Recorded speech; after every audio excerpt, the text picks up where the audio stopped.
It's Wednesday, July 1st. I'm Rob. I'm Will. And you're watching Political Lunch.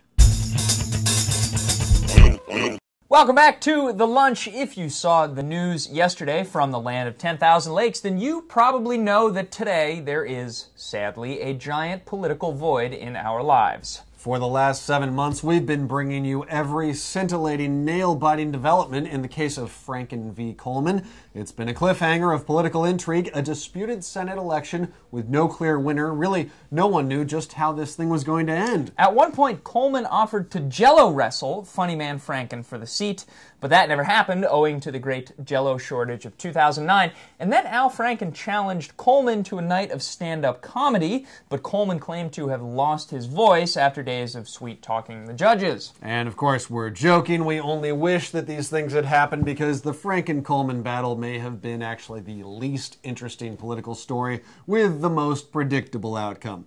Franken had an admittedly small lead since the final recount ended months ago, but it was a lead nonetheless. Yet Coleman and the state's Republican governor, Tim Pawlenty, were determined to fight this one to their final, overly litigious breath. The result? Minnesota went without a senator for the better part of a year. Now, were there any real ramifications? Probably not, but constitutional guarantees and whatnot, this thing should have been settled months ago. Well, yesterday, finally, there was some clarity when the state's Supreme Court ruled unanimously that Franken is indeed the winner, and Governor Pawlenty signaled that he would certify the election result. Now, Franken is already off to Washington, where he will complete the Democrats' supermajority in the Senate. Their 60 seats can prevent a Republican filibuster. Now, Franken could take his seat as soon as Monday. One caveat for the Dems, this means they have enough votes to at least keep things moving on a procedural basis, so no more excuses. In other political news, it's now official. The award for the most poorly handled mea culpa goes to South Carolina Governor Mark Sanford, who continues to offer more information about his now multiple extramarital affairs. At this point, he's spilled more dirt than anyone ever really wanted to know. Let's not forget, this all started when he mysteriously stopped showing up for work, and it originally had nothing at all to do with adultery. So we'll leave it up to you to find the increasingly unseemly details, but we will tell you that yesterday Sanford sent an email to his supporters, or former supporters, saying that he will not resign from office, and he compared his plight to that of David from the Bible. Meanwhile, Alaska Governor Sarah Palin is back in the news today with two magazine pieces profiling the former GOP running mate.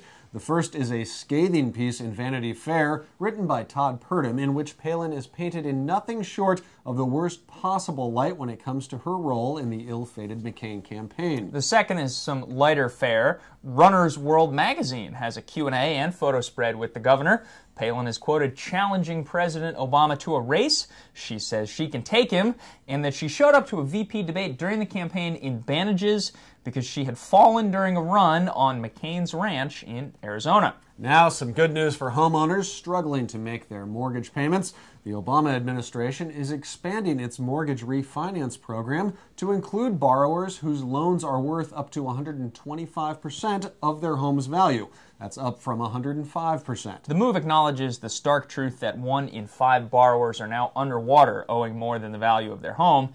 The federal program allows borrowers to take advantage of low mortgage rates by waiving the normal requirement that they have at least 20% equity in their home. But homeowners still must meet other criteria, such as being current on their payments and having loans that are backed by Fannie or Freddie Mac. So far, just 20,000 homeowners have taken advantage of the program, which was initially forecast to provide relief to as many as 5 million families.